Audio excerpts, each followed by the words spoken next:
What is up, everybody? Welcome to the first ever Dudes Who Bet Sports. So you want to bet sports, but you need some advice on how to cash in big at a heck of a price. Well, if you want enough money to line your shorts, then you're in the right place. This is Dudes Who Bet Sports. Dudes Who Bet Sports, it's your favorite show. Dudes Who Bet Sports, where degenerates go.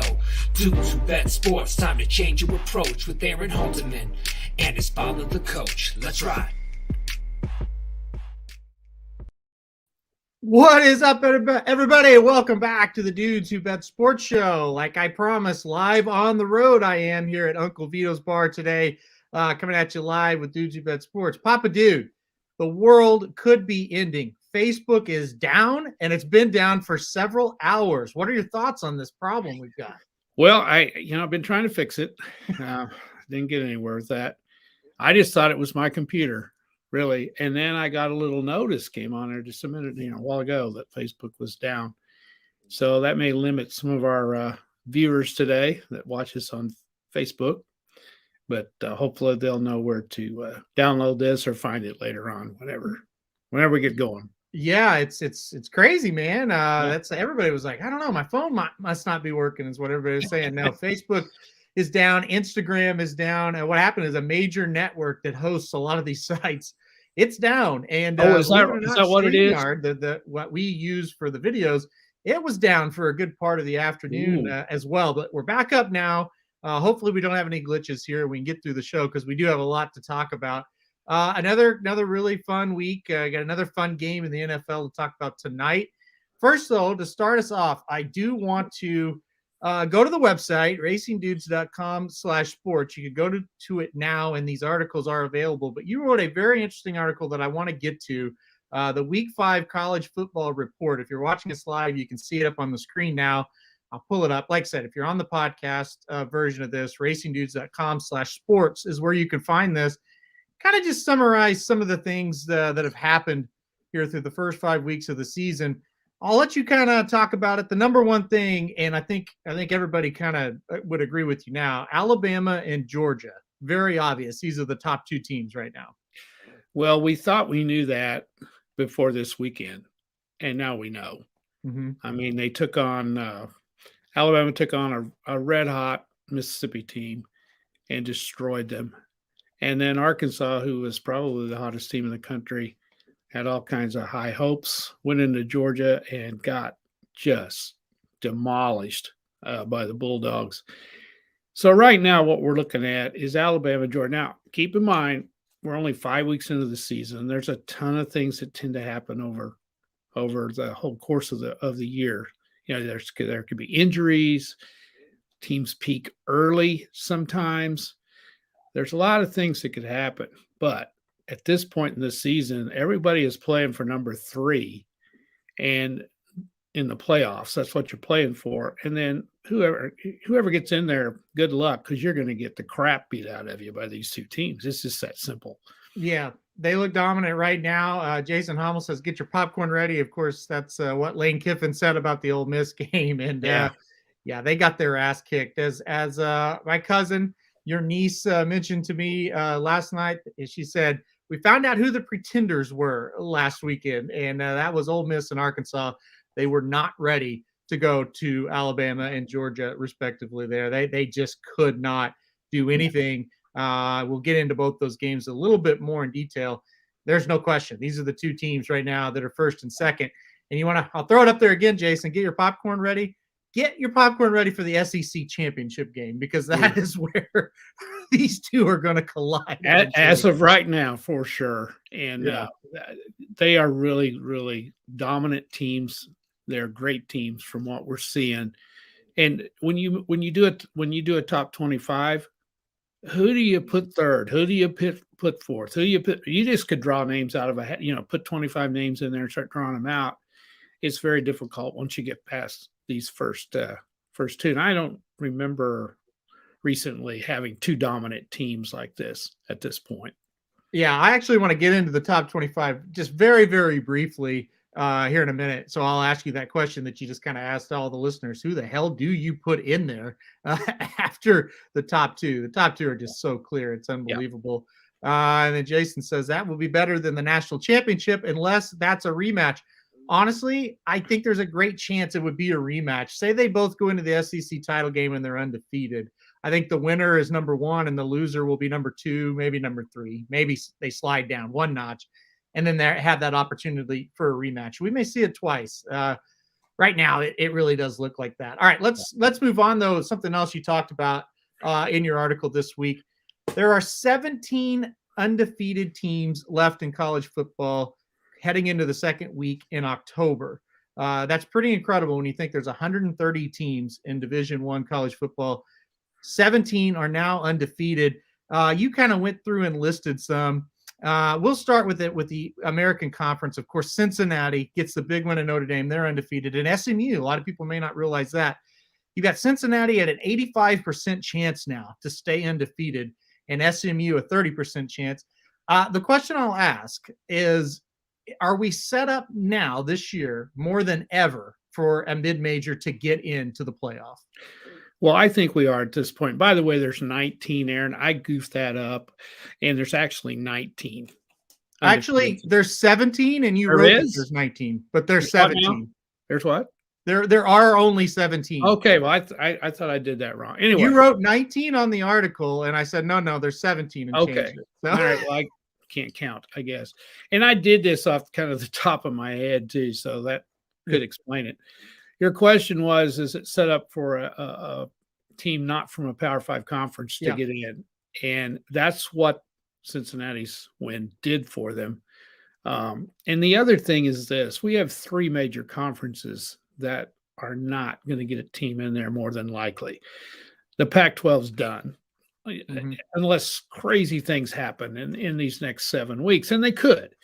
You know, that's why we watch college football for. There's nutty things that happen, but right now the Pac-12's just knocking each other off, and Oregon's loss to Stanford that's a terrible loss. They've got to win that game, and they didn't. The ACC is, they have one undefeated team that we'll get to in a minute. The chances of that team, and I don't want to knock them, but the chances of them going undefeated is not very good. And there's got to be an undefeated team coming out of the ACC, or they're not going to get anyone in there. Then the Big 12 is pretty much a joke. There are some undefeated. There's a couple of undefeated teams, but the way these teams are playing, I don't see them going undefeated, first of all, and they might go undefeated and not make it. So it's iffy on that. So you got 3 of the 5 conferences that don't look like they're going to get anyone in there. So then that leaves Georgia and Alabama. As long as they both go undefeated into the SEC championship game, the loser of that's got to be in the playoffs. Have to. Yeah. Unless somebody gets blown out in that championship game. Then you've got the Big Ten, which is strong. It's a strong conference. You'd have to think the winner of that, unless something happens and they have 2 losses, would be the other one. And then who in the hell's better than Cincinnati? Yep. And as I said before we ever started the season, if they went into Notre Dame and won and then finish undefeated, they've got the marquee game they've got to have. Yep. So I think they have a shot. And there's another team out there that you mentioned just a minute ago, and that's BYU. That's sitting there undefeated. They don't have a conference championship game to worry about. They run the table and they have a shot. They'd have to be considered too. I don't think SMU is going to make it. I'm impressed with them. They got to go to Cincinnati.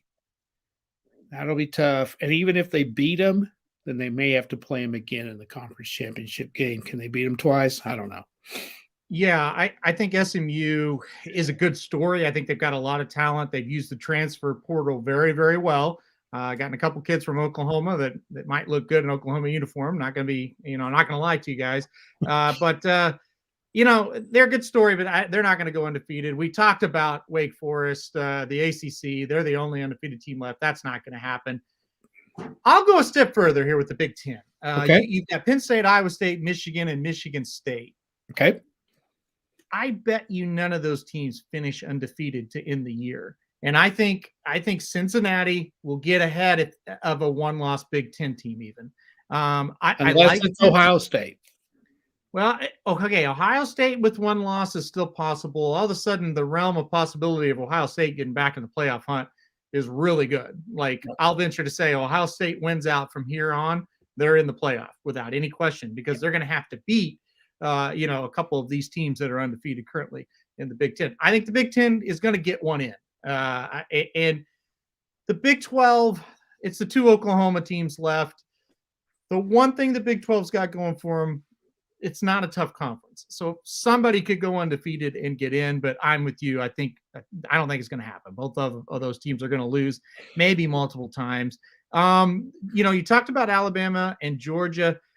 Kentucky's got no shot, but it's kind of a cool story to see Kentucky here undefeated. And really, I think this team could win 8 or 9 games. That would be big for Kentucky. Yeah.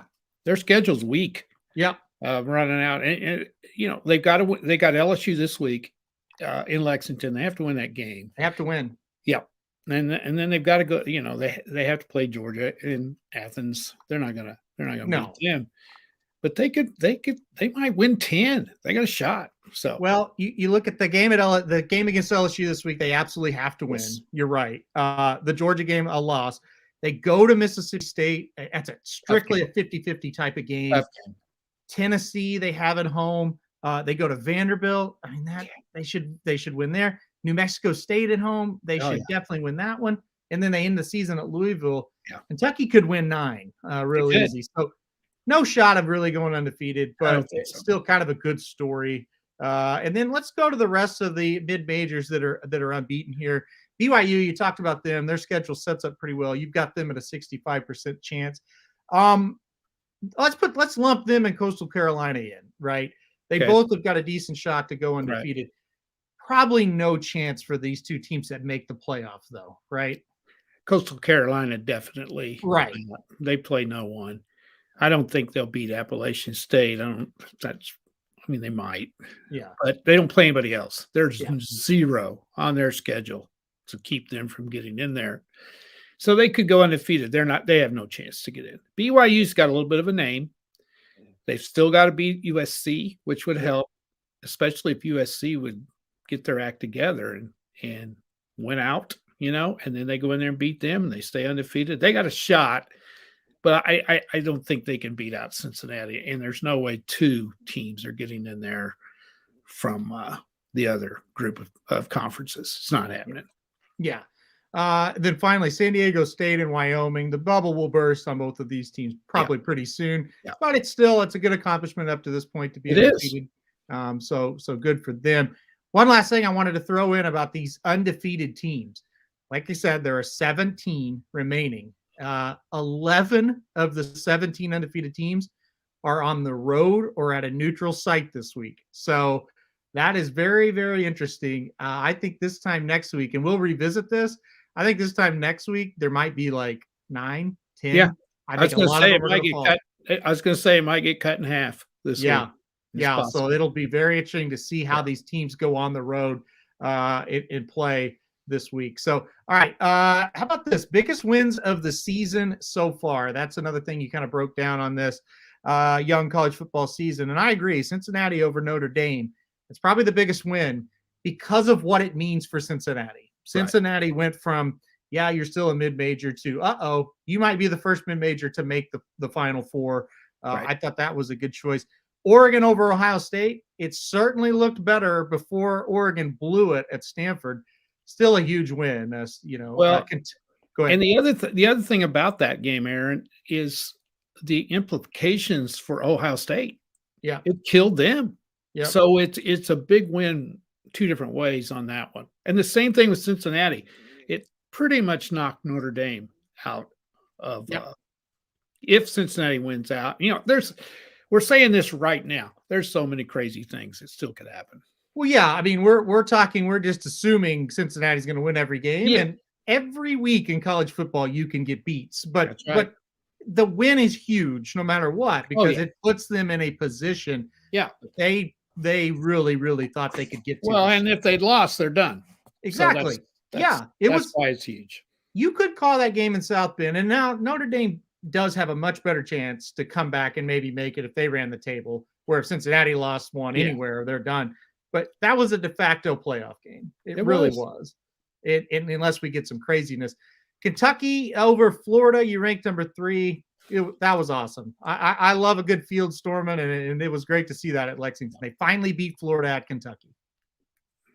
Yeah, and they've had them so many times in Kentucky and lost in every bizarre way you can lose. Or in this time they finally won. I don't know whether that's the third best. I probably was on my mind because I watched a lot of that Saturday night. But that's just a big win. It really. And here's another thing. It ended all hope for Florida to get in the playoffs. Yeah, no doubt about it. I thought this was a good one. Lesser degree than Cincinnati's win over Notre Dame, but BYU's 2 wins over Utah and Arizona State.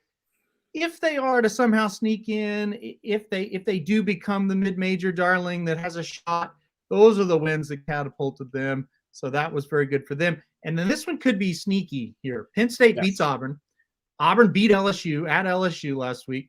Now they go to Georgia. What if or now Georgia comes to Auburn, I should say.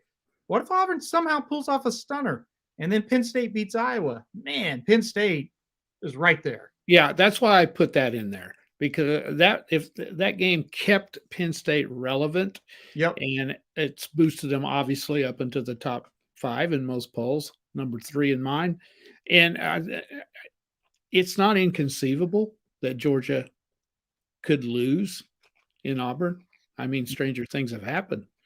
They could this week. So, I mean, if Auburn should happen to beat them, or don't forget they still have Alabama too, that would be a big game for Penn State to have won.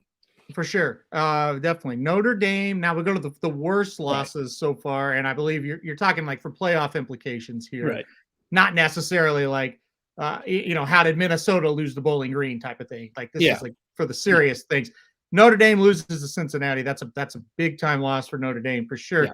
And again, it's not over for them, but it makes things very difficult from here on out. I think this should have been number 1. Oregon loses to Stanford the week after UCLA goes on the road and beats Stanford. Yeah. This was a horrific loss for the Ducks. Terrible. It pretty much knocks them out. Texas getting embarrassed at Arkansas. It looks even worse now that Arkansas got embarrassed at Georgia. A bad loss for sure. Liberty losing to Syracuse. This is kind of like if BYU would have lost to Utah State, right? It's last week. Right. And I put them in there because that's another mid-major type team that had a chance to go undefeated. Yeah. And that's why I put that one in there. Took the words right out of my mouth. That was the next thing I was going to say. And as the opposite of BYU or Cincinnati, who got big wins as mid-majors, this loss by Liberty, killed any. They had really 2% chance, 1% chance anyway, but it totally killed them there. And then Clemson losing to North Carolina State. I think this is one that is interesting because as bad as Clemson has been, if they could get their act together and they only had 1 loss at the end of this, and it's possible in an ACC that is bad. I mean, it's beyond bad. They could still maybe sneak in there, but that loss to North Carolina State ended it for them. Yeah. So I think you're spot on there. Let's see. We will now go to the scoreboard because I want to get to the college football scoreboard here. I will put that up on the screen now. Want to quickly get to that. I thought that was a good article, though, to kind of primer the first quarter of the season in college football for sure there. But we'll get to the scoreboard now as it pops up on the screen. We'll quickly go through this, and then we'll get to the NFL. How about this? This Friday night game, I was driving Friday night, and by the time I stopped, I think Iowa was already ahead like 34-7 when I turned on the television. So Iowa goes to Maryland and just dominates. They move up a spot in the rankings, and now they are set up to play Penn State, a top 5 matchup this week. Thoughts on your Hawkeyes just dominating this game? I don't think I've ever seen a team start the season 5-0 and get as many turnovers as they're getting. I think it was 7 maybe in this one. I know the quarterback from Maryland threw 5 interceptions, and he'd been playing pretty well, and they just are turnover. I mean, they're just unbelievable how many turnovers they're getting. They offensively were a little better than they have been too.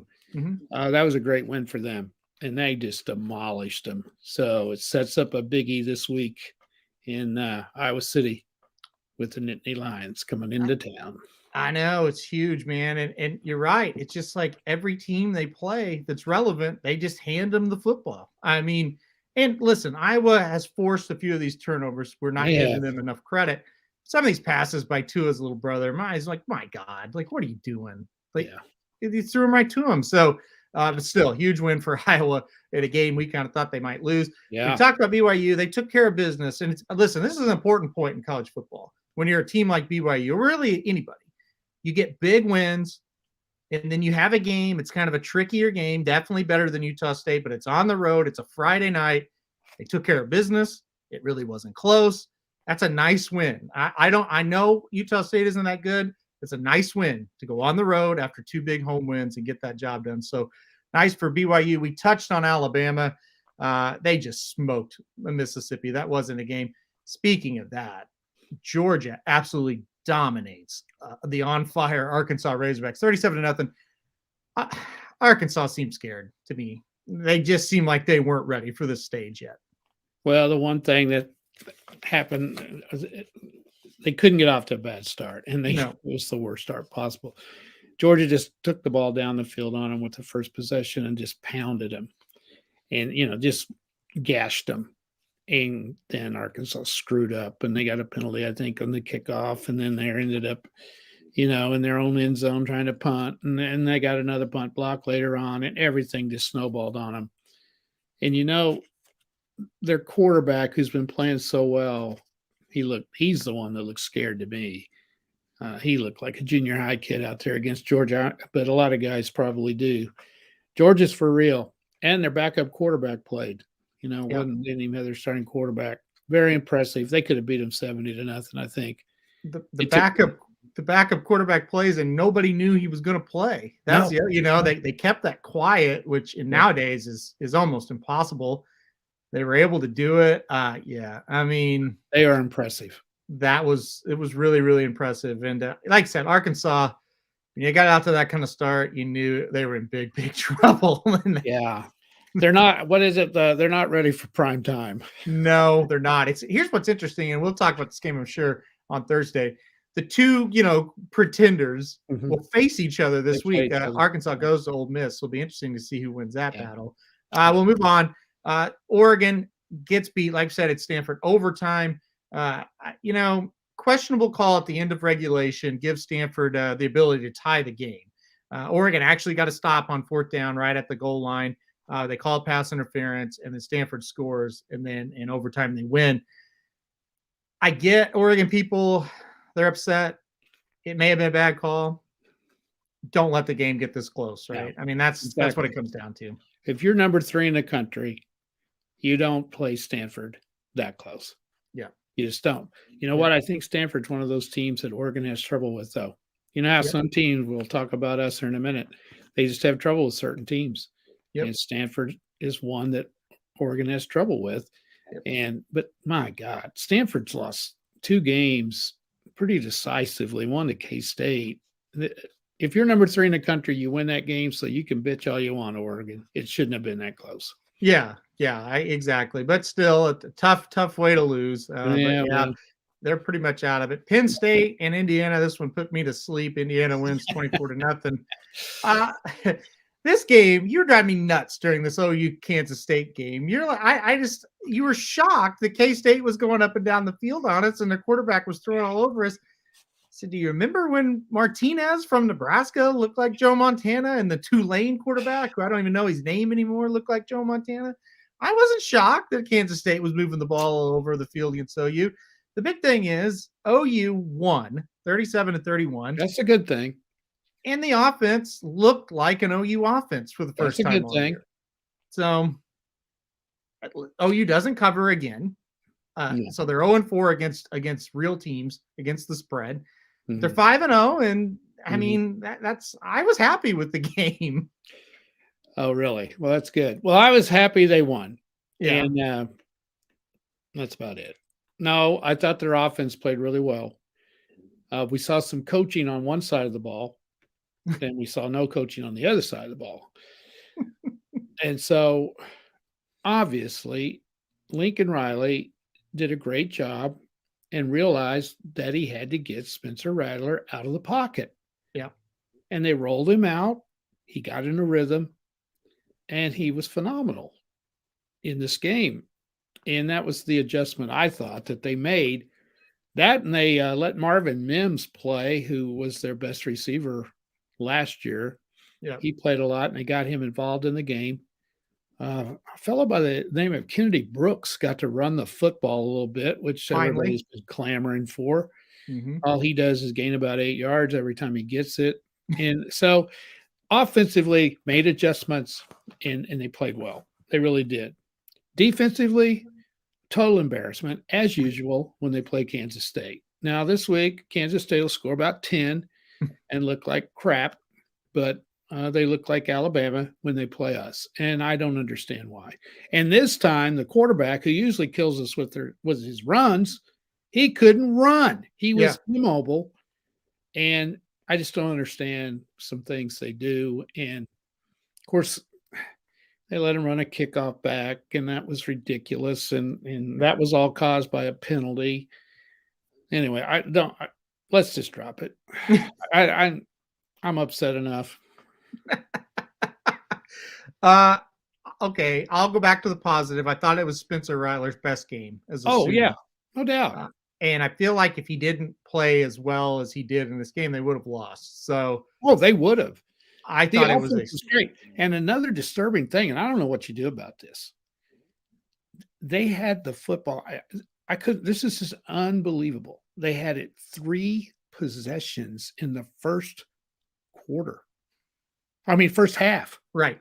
3. And one of those was a minute and a half to go in the half. Yeah. That's incredible. Yep. That means the defense can't get their ass off the field. Well, I'm going to tell you why they can't. Are you ready? They're not any good. They cannot cover a pass, period. No. They cannot cover the pass. They can't. Their secondary is garbage. It is. It's so bad. They can stop the run. They cannot cover the pass. They have no linebackers. It's obvious. Yeah. Their linebackers are pathetic and have been since 2008. Yep. This is Oklahoma University. This is not Kansas. I'll bet you Kansas' linebackers is as good as ours has been. Yep. We haven't had a linebacker since 2008 Mm-mm. at Oklahoma University. That is total BS. It's been that way forever. Well, and if you watch the games, they get beat a lot over the middle, intermediate routes where the linebackers are supposed to be covering a lot of times. It's it's bad. It is what it is. Yeah. Listen, Curtis and Jason are both very upset. No rant from you, really. You guys just tune in on Monday, October whatever the hell that would be. What is that? The 11th? Yeah. After Texas kicks the shit out of us in Dallas on Saturday, which they're going to do, I may be dead. It's possible. I was so mad. Let me tell you 2 more things. We'll get out of here because nobody cares about Oklahoma but us. Okay. And with good reason. But it's our show, so. Well, okay. All right. We're up 27-10. We're about to blow Kansas State out. Yeah. Okay. I don't know what that means. But anyway, so we're about to blow Kansas State out. Yeah. He puts a guy in. I'm talking our wonderful defensive coordinator. It's a joke. Remember when we started doing this show, Aaron, and I said I wasn't going to criticize coaching? Yep. I can do it at OU. Okay. Okay. I'm trying not to do it anywhere else. Anyway, so he puts in a kid, and believe me, they've played as many as 33 guys on defense this year. Okay. He puts a kid in. I never seen him before. You ever seen number 29? No. Mm-mm. No. I don't know his name. No, I don't either. Mm-mm. Puts him in at safety. What's K-State do? Throws it over the top, goes 65 yards. Yep. And there's just no explanation for that. And I'll go further. The kid through 3 quarters did not play against the damn 1AA team we played because I was there through 3 quarters and never saw him. So I mean, it makes no sense. Now the substituting is either they've got 33 guys who absolutely suck and you can't tell them apart, Or what is this? Junior high football? And we got to get everybody in the game. I mean, that's what it looks like. And Yeah. it's ridiculous. And yeah. Jason says, how about a live stream during that Texas oh God, game? you would have wanted to be on Saturday. Let me tell you. It would have been bad. I was watching it. I was like, I'm not really surprised by anything that's happening. And you were just like, well, I'll tell you another thing. My Sandy, my wife, who knows nothing about football. Yeah. She's sitting there watching this and she's looking at me and she goes, what in the hell are they doing on defense? She just comes out and pops up. What in the hell are they doing? And I said, beats me. I said, Well, what I kept telling you, it's not that I wasn't mad. It's just like, we've seen this for 15 years. Like, wait a minute. We're supposed to be good on defense. We're getting better on defense. We're recruiting these animals on defense. They must still be in the cages because I don't see them. We got one guy, number 95 and number 11 are damn good players when they're on the field. Yeah. Which ain't very often. Yeah. Well, Magic, you got it. You asked for it and you got it. I just had to poke the bear a little bit. And we've learned today that OU has recruited animals, but they have not let them out of their cages yet. So no. Have you seen any animals? No. Well, I have seen one, and he's not doing much. Perion Winfrey is a guy I would describe as an animal, a beast, whatever you want to say. Well, he isn't doing anything. He's an animal stomping around in the end zone before the game. Yeah, for sure. But last year he was a beast on the field. You got to admit, Perion Winfrey was a beast last year on the field. He's nowhere to be found this year. Okay. He's not doing anything. Yeah. Okay, we're moving on. Well, listen, Cincinnati, Notre Dame. We've discussed that one. Such a huge win. We also discussed what a great win. And one thing about Cincinnati, that we talked about last week. I said, and I was wrong as usual. I said that Notre Dame in the third and fourth quarters make a run at you in games like this in South Bend, and they win at the last. They made a run at the Bearcats, got it to 17-13, and Cincinnati answered, and that's the sign of a great team. I thought they were going to get beat when the run happened, and then they answered, like you said. Great win for Kentucky to finally get that win over Florida. We talked about it a little bit at the opening of the show. It's just good for Kentucky to get that win. They've been so close to beating them in Kentucky so many times. I got a good idea here. What's that? A good idea. Okay. We got all this money at Oklahoma. How about we get Mark Stoops, pay him what he's getting paid at Kentucky, come down and be the D coordinator at Oklahoma? I don't know what it is at Oklahoma. I don't think it's a coordinator problem. I just think I don't know. We can't play defense anymore, That's because they don't have any players. Well, I'm not getting into it. Okay, Ohio State gets a win over Rutgers 52-13. How about this? The Wolverines now 5-0. They stomped Wisconsin 38-17. Listen, I think Wisconsin sucks, but it's still a nice win for Michigan. They're building a little momentum there. They are. Yeah. They are. And I talked to my Michigan buddy this morning, and I'm telling you, this may be my upset special of the week. They got to go to Nebraska. That's going to be a big time game because Nebraska, we won't talk about it, but they got a huge as in the margin of victory win over Northwestern. That's after playing OU close, playing Michigan State close, both on the road. I think Nebraska has finally, I'm not saying turned the corner, but finally got back to where they're respectable at least, and that's the first step. When you get as bad as they've been, you got to get respectable before you can worry about, okay, let's get 9 wins. Let's get where we're competing for the Big Ten. Right. There's steps, and they got to take that respectability step back. I was thrilled with this one. Mississippi State, man, they got hosed out of one game. They lost a really close game the next week to LSU. They go to A&M, and they pick up a win. They just listen, I'm not a huge Mississippi State fan. I don't hate Texas A&M. I do kind of, but it kind of seemed like justice that Mississippi State gets a win. So it was nice to see them get that. Coastal Carolina, we talked about them, another huge win. Michigan State took care of business. Everybody's darlings, Fresno State, they go out to Hawaii and give up 17 points in the fourth quarter and get beat. I didn't watch this. I'm not going to lie, but I saw the box score. I went to bed and they were ahead by 14 points. Woke up and they lost. Incredible, right? Oh, yeah. And I think they started dancing with some of the hula girls over there in the fourth quarter. Probably what happened. That could have been. That could have been whatever happens in Hawaii stays in Hawaii. All right. Big win again in Stillwater. Boy, these Cowboys, they just keep on going, proving me wrong. They beat Baylor 24-14. Defensively, Oklahoma State just kind of shut them down. Baylor had all kinds of chances to get ahead of Oklahoma State and just didn't do it. Baylor was just couldn't do it. So it was a good pick by you there. Pick the Cowboys. UCLA. Oh God, I don't know what they are. I'm so done with them. They lose 42 to 23. Yeah. And this game at the half, I was like, it was 24-23 Arizona State. And I thought, UCLA will probably pull this out. They just got waxed in the second half. So incredible. I was really pissed off. Okay, Auburn. I thought this was the biggest win of the weekend that wasn't the Notre Dame game. Auburn goes to LSU. It's a big-time win, 24-19. The biggest thing, Bo Nix, who has been awful on the road, was great in this game. This was probably his best game of his career. I don't think LSU's that great. This was a huge win for Auburn, though. Yeah, and this game gets overlooked because of the other two SEC games that were so important. This was a big win for Auburn for sure.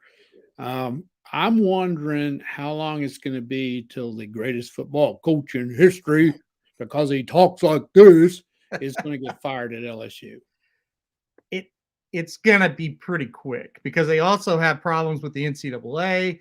I don't know how that happened at LSU, how they got a team that was about as good as any college football team I've ever seen.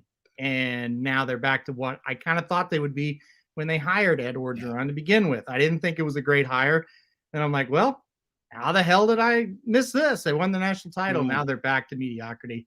It won't be long. He had enough players that even he couldn't screw it up. That's basically what it was, I think. But if they lose to Kentucky this week, which they might, I think they still got Ole Miss, right? Yep. And that could be a loss. I don't know if they beat Arkansas. I don't know. Yeah. And they've still got A&M. Now A&M's not very good, but neither are they. So I mean, they're looking 2 or 3 more losses possibly. Absolutely. Magic said, did he miss the NFL talk? No, it's coming. It's coming very soon, Magic. Don't worry. Oh, Dennis, you got off work. Here's his record. 21-18 in NCAA, 35-25 in the NFL. That's not that bad, Dennis. No. Don't worry about it. NCAA has been impossible the last 2 weeks. So don't worry about that. All right. Well, yeah. Let's wrap it up. North Carolina State wins 34-27. That was a tough game with Louisiana Tech coming off that win over Clemson. North Carolina State was. So to come back and win, it's good. Louisville, your team, Dennis, almost upsets Wake Forest, but they get the job done to win 37-34. And then Clemson, good pick to you, Papa Dude. You took Boston College plus 15.5. Boston College cannot win, but Clemson, the Boston College covers as Clemson only wins 19-13. They still just can't score. They just cannot score. No. I was following that. Well, actually, that was on TV here, and Boston College was driving. I thought they might go on down and score, but they didn't. Yep, I know. I thought they had a shot, and they just didn't get the job done. But Clemson's they're not very good this year, and I kind of just write them off as far as being a national. Aaron, one of the biggest mysteries to me, and I'm like you, this quarterback that was so good against Notre Dame, he doesn't even look like the same guy. No, it looks like an imposter. He's just hesitant about everything he does, and it just shows you sometimes you can have a great game, but he just doesn't look like he's sure of doing anything. Even trying to run the ball, he doesn't look very good. I'll say this. I think what you're seeing is an example of sometimes sometimes you got a guy out there with all kinds of talent around him, and they just make the quarterback look better. That's true. And now he doesn't have it. All those guys are gone that they had last year, and he's unsure of himself because that receiver isn't quite as open as he was last year, or the running back can't get 12 yards when you need him. You're right. I think we lose sight sometime. The quarterback still has to have talent around him. And I don't care who you are. So I think that's what we're seeing with him. But you're right. He just doesn't look like the same guy. No. All right, let's wrap up the show here with our NFL talk. We'll get into the games that happen on Sunday, but let's pick this one real quick tonight. Hell of a game. This is a big game for both teams. The Raiders are 3-0. The Chargers are 2-1. The Raiders will be one of only two teams left in the NFL that's undefeated if they win. If they lose, the Arizona Cardinals, I'll say it again, the Arizona Cardinals will be the only undefeated team in the NFL. We'll talk about Arizona in a second. Let's talk about this game. Who are you going with tonight? Well, I think it's amazing that if the Raiders lose, there's only one team that will be undefeated after just 4 weeks. Now, when you think about that, that's pretty crazy. And not only that, there's only two teams that haven't won a game yet. One of them being Magic's team, So, I mean, that's pretty incredible too. And that shows you the parity in this league. And that's why, Dennis, it's so damn hard to pick NFL games, especially early in the season. You just don't know what's going to happen. This should be a great game. When I was kind of doing the matchups here, I couldn't find very many differences between these two teams at all. You look at the quarterbacks, Derek Carr has been incredible the first 3 weeks for the Raiders. Gruden has done a great job with him. He's playing lights out. Justin Herbert, is anyone playing much better than him? I mean, he's been really good too. Neither one of them has much of a running game. Mm-hmm. So that's kind of, you throw that out. The receivers, Oakland has 5 guys that have caught more than 10 passes. So they got lots of threats. Mike Williams for the Chargers is outstanding. They have a tight end that's great. I just really think, there's not much to separate. I looked at the defensive stats, and the only thing I could see here is the Raiders haven't played quite as good a teams as the Chargers have. So their stats are not bad. The one thing that stands out to me, though, is the Chargers' run defense is not very good. But Vegas can't. They don't run it very well. I think this is going to be a shootout tonight. I think it's going to be a great game between two great quarterbacks. I'll be surprised if it's not high scoring. I like the Chargers for one reason. They're at home, and that's the only reason. Yeah, I think that's why they're favored. 3 points usually swings one way or the other. So neutral field, they're saying this is a pick 'em. Yep. I think you touched on the big thing. I think the Chargers have played a little bit better competition than the Raiders.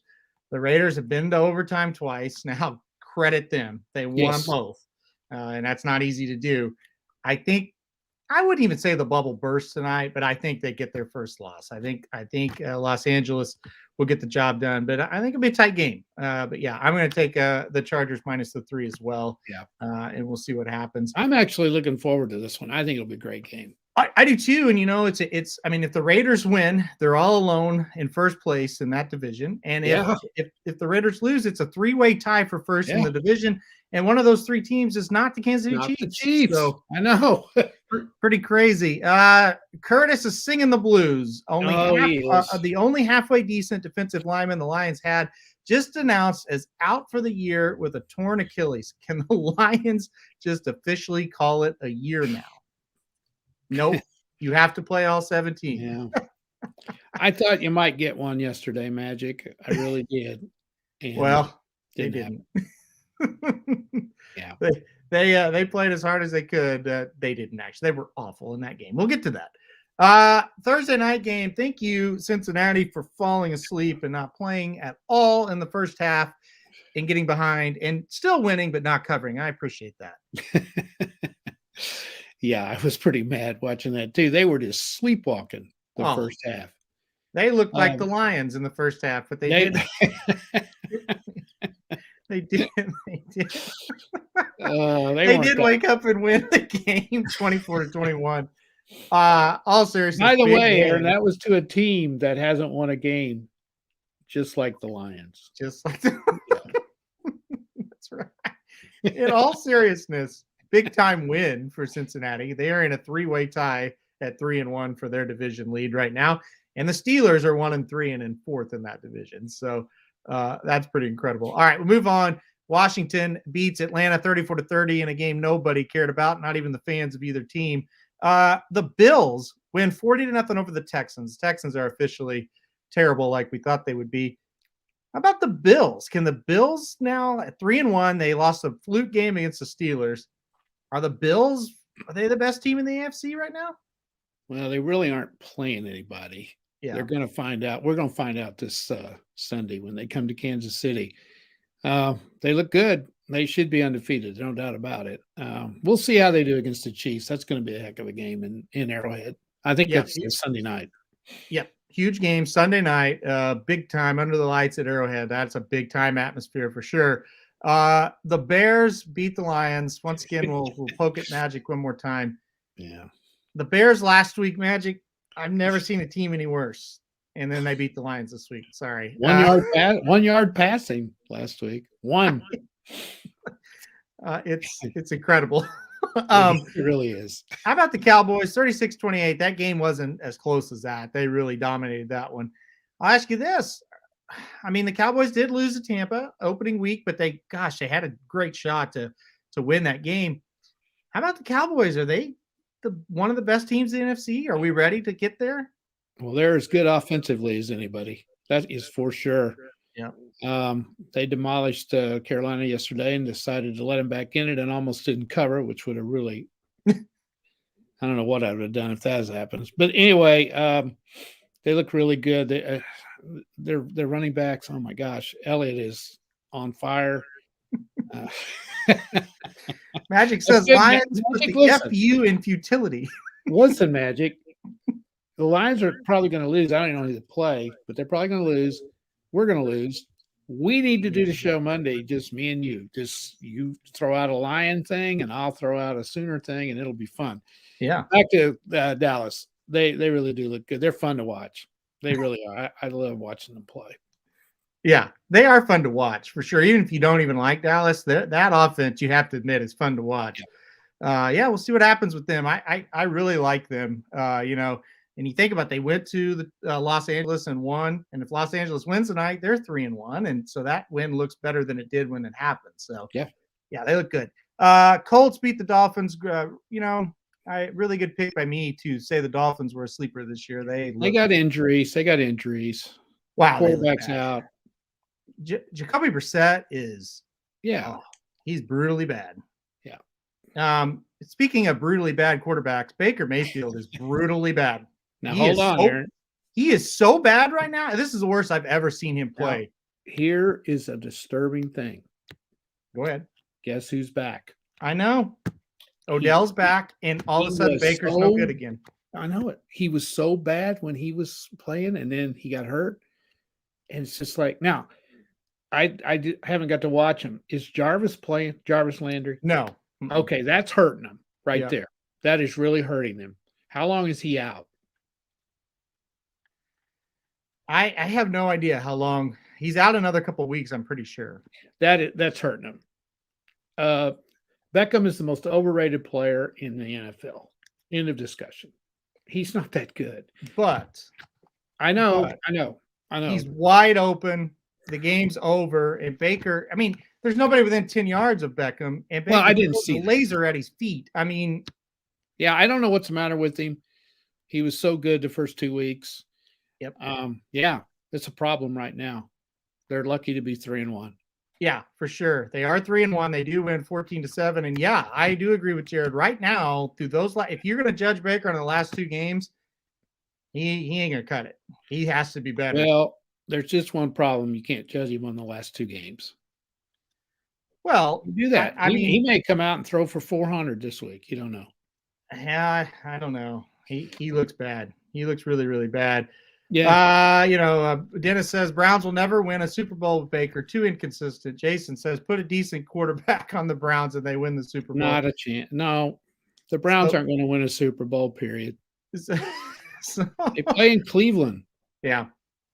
It is really unreal, though, how bad he's been the last 2 weeks after I thought that his best start to a season yet. And then play like this. So, yeah. But they're 3-1. That's the good news. He does have funny commercials. Yeah. He's established himself as an actor. He's really good. He's really good. I think he'll be a host on Jeopardy before long. And here's the deal, guys. And here's the difference between me and a lot of people. He's my all-time favorite OU player, probably, if not all-time top 3. I'll tell you when he's awful. He's been awful the last 2 weeks. I'm not going to come on like when Mahomes plays bad, we never have to hear about it. From Jared, he's the greatest ever. Well, he threw an interception. Curtis, like I said, Curtis, you want to swap quarterbacks with the Lions? I don't. No, I don't want Jared Goff. But Baker's got to be better. That's he's been embarrassing the last 2 weeks. All right. Yeah, yes, I agree. Move on to another embarrassing quarterback who got a huge win. The Giants go to New Orleans and beat the Saints. I don't think the Saints have a quarterback. I don't think the Giants have a quarterback. I don't think either one of these teams are going to be relevant at the end of the year. I will say this. If you bet the Saints right now, you're nuts. They are schizophrenic. I mean, I don't know what week to week what they're going to do. No, that's why I said just stay off them right now. You don't know. Yeah, I totally agree. I'd stay away from the Giants too. I don't know what they're going to do week to week either. I thought they played a really good game on Sunday, and I didn't expect them to go to New Orleans and play that well. They did. They could easily be 3-1. They could, and they could easily be 0-4 too. So I know. They are there to make. I mean, they're in a situation in some of these games where they could win for sure. So maybe they're a little better than what we think or what I think. I want to hear you explain the next game. Okay. The Titans go to New York, play the Jets, and lose. Yeah. You want to talk about a team to stay away from? The Titans. Definitely. The Titans got smoked by the Cardinals week 1. We're not competitive. Win 2 pretty good games and then get beat by the Jets. Yeah. They go to Seattle and beat the Seahawks after that horrible game against the Cardinals. And then I forget who they beat the next week. They weren't great. No, Indianapolis. Yeah. That's a decent team. Divisional game. Yeah. Yeah. And you know what happened. They did not pay one bit of attention to this team. Yeah. And went up there and lost. And they should have lost in regulation. A very questionable call, or this game never would have went to overtime. I can't believe there'd be a questionable call in the NFL. I can't believe that. I don't know. Here's a question coming in. Thoughts on Vrabel as a coach? The Titans. Jason, you talk about the Browns and they have talent, and I agree. I feel like the Titans have better talent to be 2-2 and to lose a game like this. Oh, yeah. What are your thoughts on Vrabel as head coach? I don't know that much about it, to be honest. I've always thought he did a decent job. I think their quarterback situation, I don't think is very good. Yeah. Henry's great. I don't know. I would be questioning him right now. He obviously can't get them focused like they should be. I mean, it's okay to lose to the Cardinals. They're playing really well, but you have to beat the Jets. You have to beat the Jets. It's that simple. Well, and when you don't, your coach should get criticized. I don't have any problem with people criticizing him this week. You can criticize the NFL coach all you want. Yeah. You can criticize college coaches too. They're making too much money not to get criticized. Yeah, for sure. Yeah. Absolutely. All right, let's move on. The Chiefs, they win and they cover, so that's something new. 42-30, they beat the Eagles. Still all kinds of defensive problems. Pretty incredible. Jalen Hurts throws for over 300 yards and did it easily and really looked good in this game. But Chiefs defenses have made quarterbacks look really good so far that maybe aren't. I want to just mention this, and I am a Jalen Hurts fan, so take it for what it's worth. I don't want to hear anybody start getting on his case. Yeah. he's the only player they have. Yep. He threw for 387, ran for 47 more. I think whatever that is, he's like he had a hand in almost every yard they made. Mm-hmm. So the guy's he's playing 10 times better than I thought he could do in the NFL. I agree. I'm not a huge fan of his. I do think he's playing well, and I don't think he has any help whatsoever. No. And then he has no defense either, and it's just it's a nightmare. All right, let's move on to the game of the week.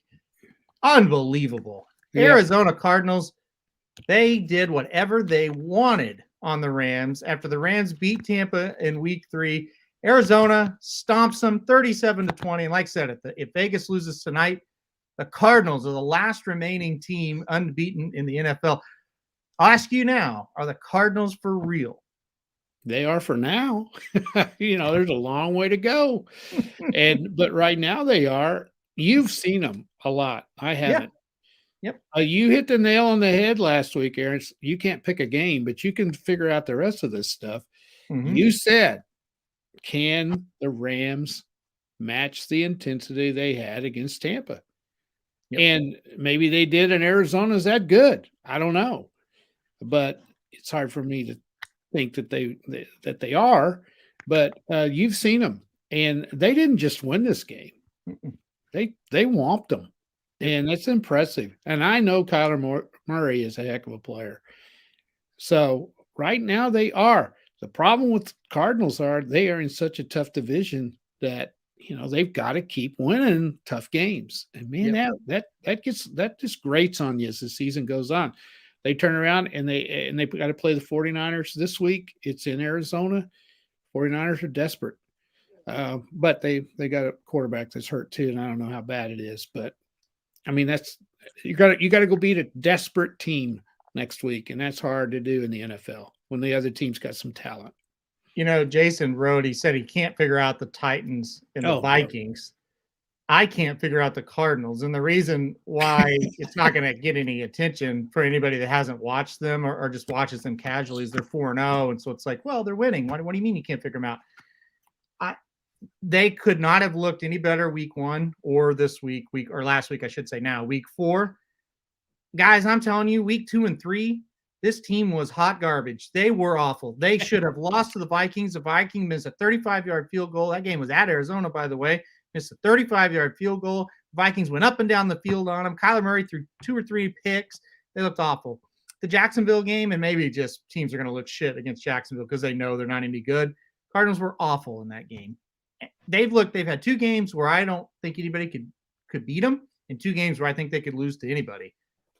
I don't know what they are. I'm just glad they're 4-0 as a fan. I mean, did you make up that hot garbage, or have you heard that somewhere? No, I didn't make that up. I've never heard that. Where's that come from? You got to get out more. That's what? Was that a wrestling reference or something? No. Okay. That reference is as old as you. It's got to be. No, I never heard it before. It's been around forever. That's good. I love it. I never heard that ever. Well, you'll be saying it down at Dallas this weekend. I'll say it right now. I'll say it right now. I'll use hot garbage. All right, we'll move on. The Seahawks, I told you they would do this. I said, this is the game they win when nobody gives them a chance. Yeah. They beat the 49ers 28-21, and really it didn't look good for a while. 49ers were kind of embarrassing, that Seahawks offense.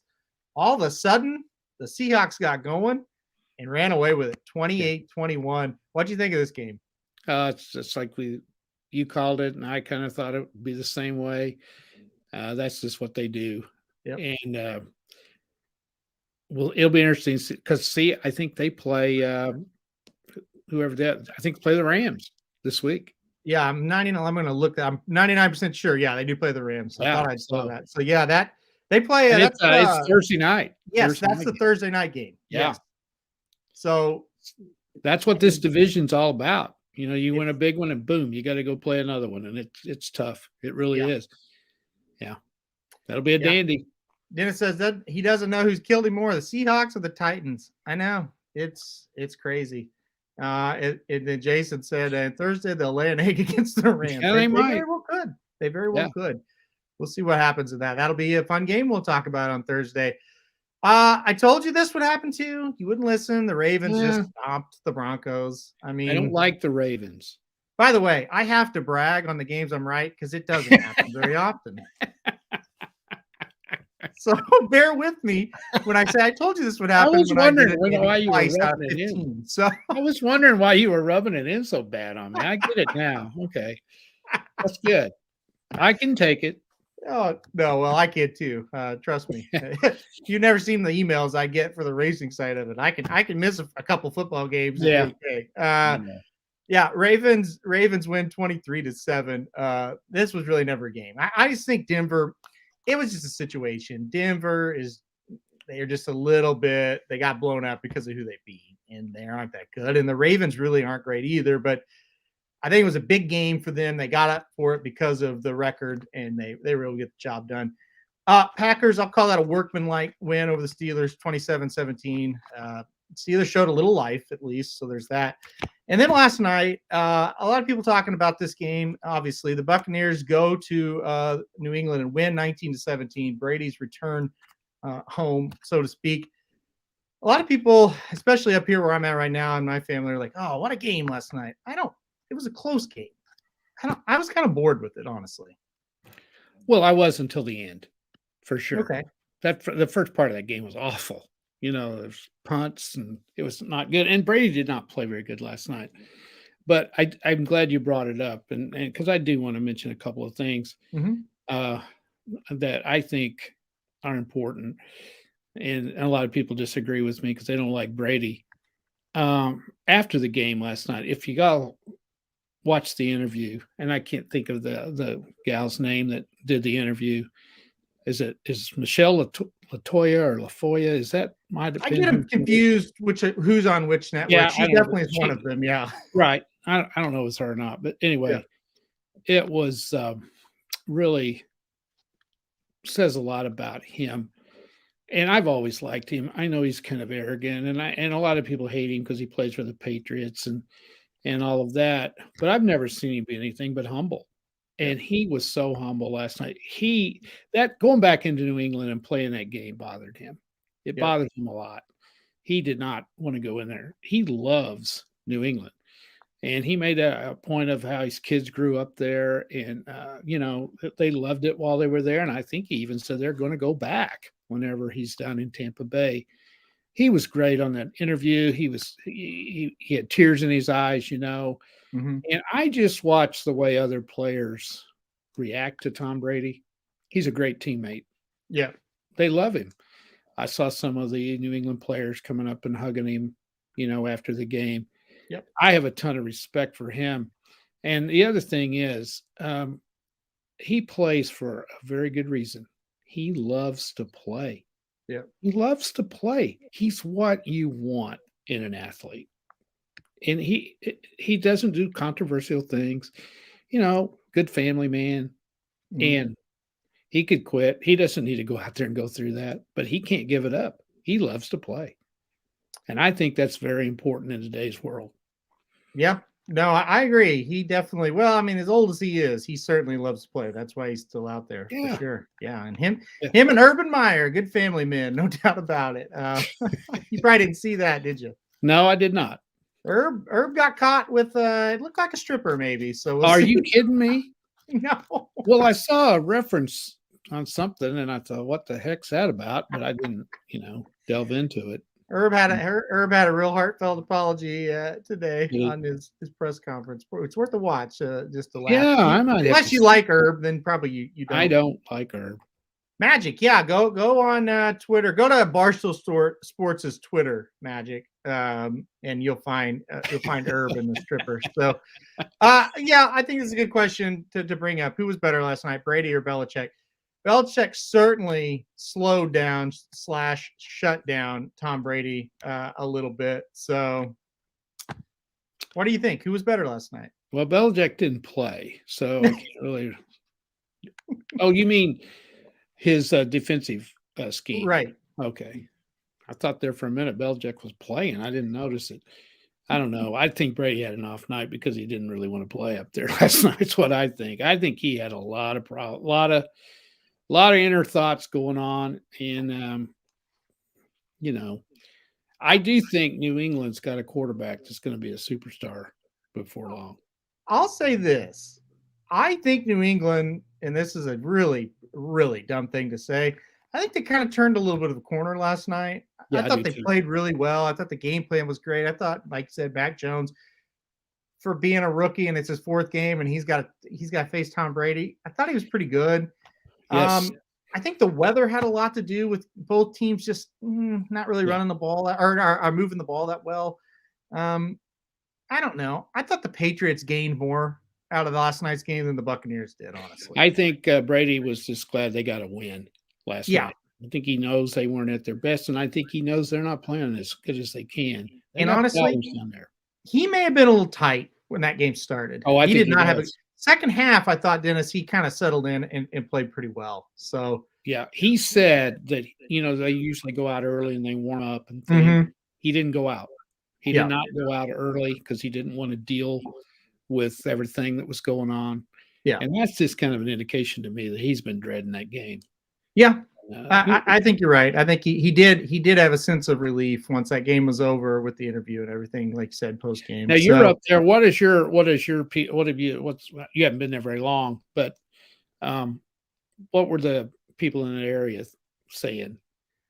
Oh, I think they're mixed emotions. Like Heather's uncle's a huge Patriots fan, and then he obviously went to Tampa when Brady went because he's a bigger Brady fan than a Patriots fan, is what he learned.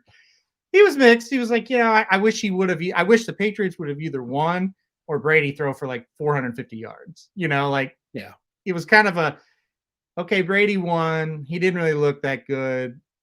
If that was going to happen, I kind of hope the Patriots would have beat him type of thing. But I think all in all, people were just kind of like, that was okay. Both teams, they weren't great, but they can kind of build off those games, I guess. I guarantee you both teams are glad that game's over with. Yeah. Yeah. I think you're right about that. Yeah. They want to go on now. They can go on with the season. And you're right. You made a comment about Mac Jones.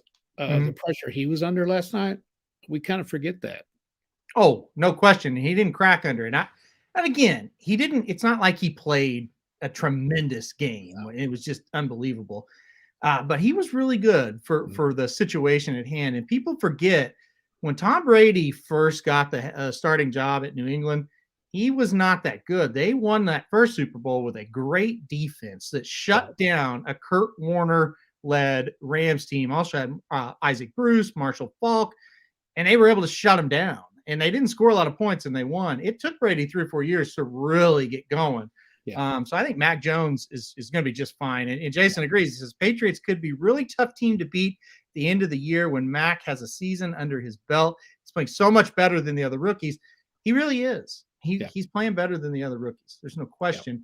A little bit better situation, so he's a little bit ahead of the game in that situation. But it's better from like a scheme perspective and a coaching perspective, but it's not like he has a ton of weapons. Like that offense isn't loaded with stars. So he deserves a ton of credit for that game. I think he did well. Russ says Herb might have LSU calling soon. Oh, they deserve him. Yep. And you at USC, they could be calling Herb as well. Oh, they've been kind of wanting him. Yeah. He's feeling good out there too. We'll see what happens. I thought Trevor Lawrence played really well the other night. I thought he looked good. Trevor Lawrence looked really good. That was his best game by far. Yeah, he looked good. I'll go as far as say play calling at the end of the half. It was 14-0. They were going in to make it 21-0. They were on the goal line.